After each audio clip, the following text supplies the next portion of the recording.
नमस्ते दोस्तों।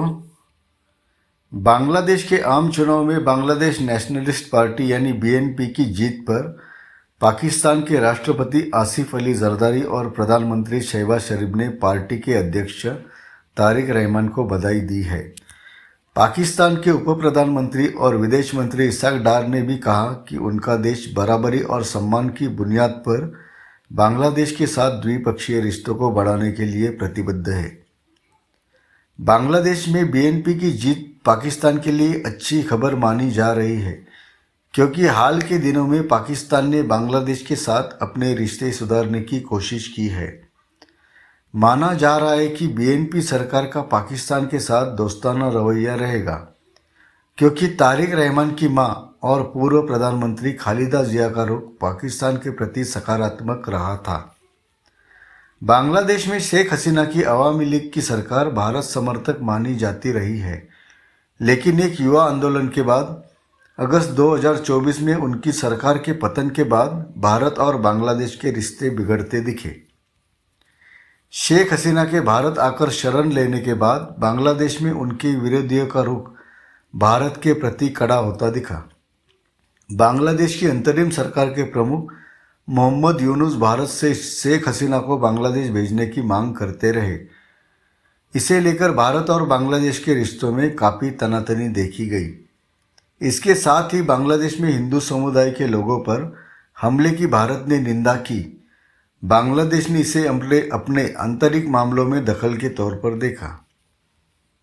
इसी बीच बांग्लादेश में भारत विरोधी भावनाओं के उभर में पाकिस्तान को उससे संबंध सुधारने के मौके दिखे।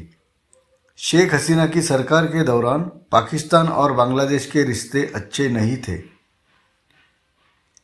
अवामी लीग सरकार ने 1971 के युद्ध में बांग्लादेश मुक्ति वाहिनी के खिलाफ साजिश करने के आरोप में कई पाकिस्तान और जमात समर्थकों को मौत की सज़ा दी गई थी।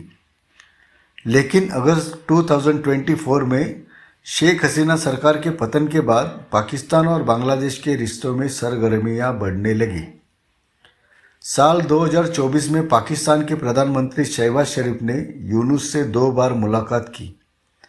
इन मुलाकातों के दौरान सैन्य और कूटनीतिक संबंधों को मजबूत करने की कोशिश की गई। सितंबर 2025 में पाकिस्तान के विदेश मंत्री इसाक डार ढाका पहुंचे थे और इधर मोहम्मद यूनुस की अंतरिम सरकार भी पाकिस्तान के साथ संबंधों को मजबूत करने की कोशिश कर रही थी। दोनों देशों ने 1971 के युद्ध के बाद पहली बार प्रत्यक्ष व्यापार शुरू किया। दोनों देशों के बीच 14 साल बाद सीधी उड़ान सेवाएं भी बहाल की गई।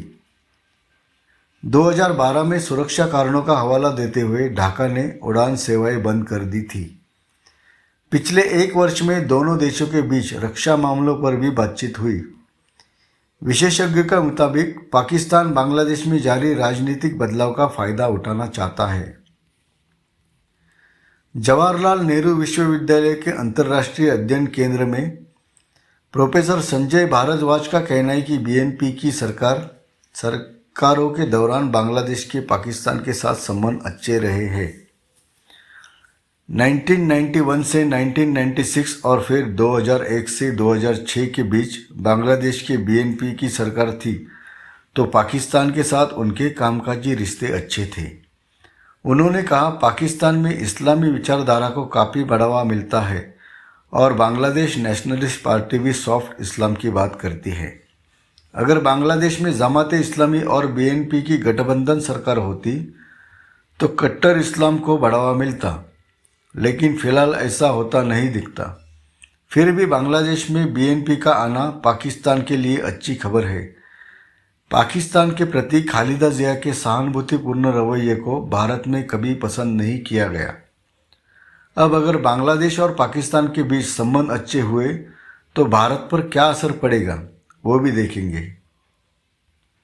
जब 2001 से 2006 के बीच खालिदा जिया की सरकार थी तो बीएनपी का सारा कामकाज उसके अध्यक्ष राजनीतिक दफ्तर हवा भवन से तारिक रहमान ही देखते थे।